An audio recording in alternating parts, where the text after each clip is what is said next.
We expect our trading partners to live up to their agreements. As I've often said, our commitment to free trade is also a commitment to fair trade. But you know, in imposing these tariffs, we were just trying to deal with a particular problem, not begin a trade war. So next week, I'll be giving Prime Minister Nakasone this same message. We want to continue to work cooperatively on trade problems and want very much to lift these trade restrictions as soon as evidence permits. We want to do this because we feel both Japan and the United States have an obligation to promote the prosperity and economic development that only free trade can bring. Now, that message of free trade is one I conveyed to Canada's leaders a few weeks ago, and it was warmly received there. Indeed, throughout the world, there's a growing realization that the way to prosperity for all nations is rejecting protectionist legislation and promoting fair and free competition. Now, there are sound historical reasons for this. For those of us who lived through the Great Depression, the memory of the suffering it caused is deep and searing.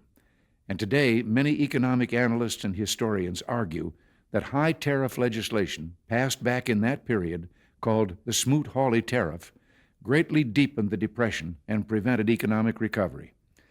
You see, at first, when someone says, let's impose tariffs on foreign imports, it looks like they're doing the patriotic thing by protecting American products and jobs.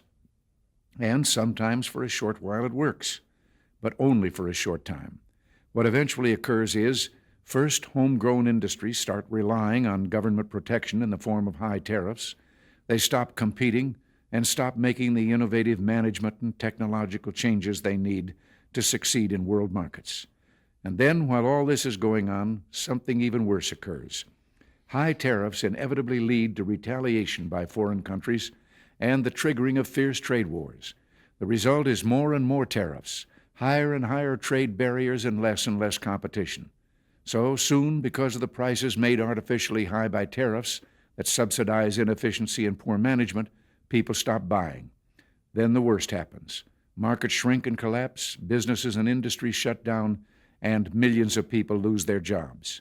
The memory of all this occurring back in the 30s made me determined when I came to Washington to spare the American people the protectionist legislation that destroys prosperity.